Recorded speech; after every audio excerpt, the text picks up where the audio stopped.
যারা হিজরা হয়ে পৃথিবীতে এসেছে, তারা হিজরা, আল্লাহ তাদেরকে হিজরা বানিয়ে পরীক্ষা করছে। পুরো পৃথিবীটাই পরীক্ষায়। এজন্য হিজরা দেখলে হাসাহাসি করবেন। অনেকে হিজরা দেখলে হাসাহাসি করে, ওদেরকে সামাজিক মর্যাদা দিতে চায় না। এক লোকের ধরেন 2 ছেলে 2 মেয়ে, আরেকটা হয়েছে হিজরা। তো বাসায় মেহমান আসলে ওই 2 ছেলে আর 2 মেয়েকে নিয়ে পরিচয় করায় মেহমানদের সাথে। হিজরাটার কাছে তুই আসিস না, তুই ঘরে থাক। এভাবে সে ফ্যামিলির একেবারে কর্নারে অবস্থান করে। ফলে সে আমাদের সমাজে থাকতে চায় না। সে খুঁজতে চায় যে আমার মতো এরকম সমাজে আর কে আছে দেখি। খুঁজে খুঁজে তার একটা সংঘবদ্ধ চক্র হয়ে যাবে।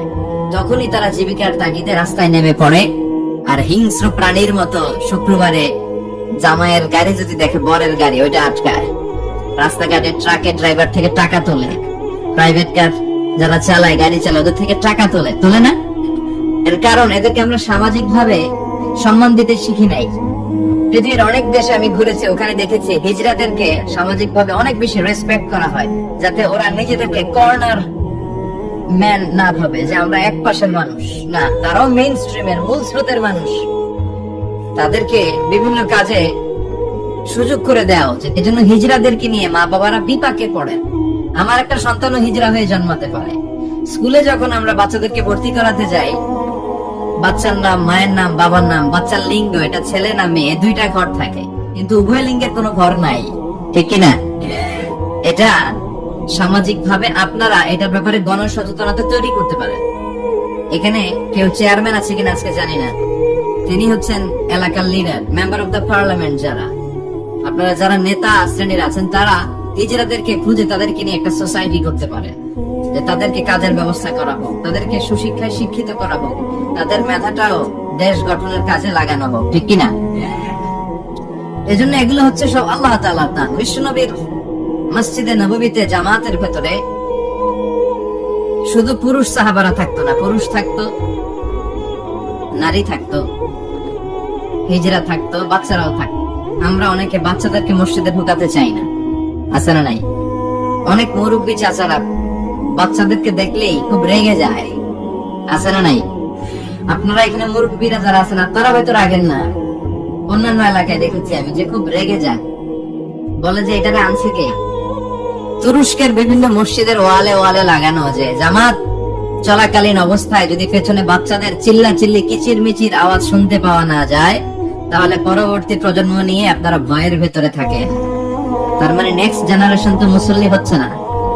আমরা নামাজ পড়বো, বাচ্চারা পিছনে চিল্লাপাল্লা করবে, ঠিক কিনা? এরকম পরিবেশ আমরা মসজিদে চাই কি চাই না? বাচ্চাদের কাজে তো চিল্লাপাল্লা করা, লাফালাফি কর, নাচবে, গাবে, লাফাবে, একজন আরেকজনকে কামড় দিবে, গ্লাস ভাঙবে, কাপড় ছিঁড়বে। এটা কি বাচ্চারা করবে না মুরব্বীরা করবে? মুরব্বী লাফালাফি করলে মানাবে? কথা বলেন তো। বাচ্চাদের কাজ বাচ্চাদেরকে করতে দেন, আর সাথে করে মসজিদে নিয়ে যান।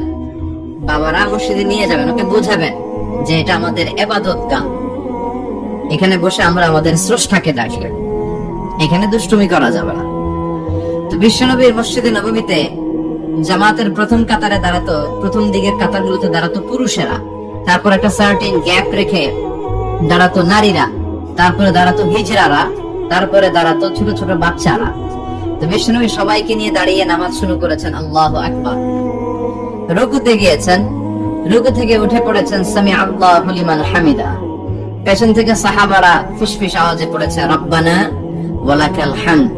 একজন সাহাবা অতিরিক্ত আরো 4টা তাসবিহ বাড়িয়ে পড়েছে, হামদান কাসীরান তাইয়িবান মুবারাকান ফি।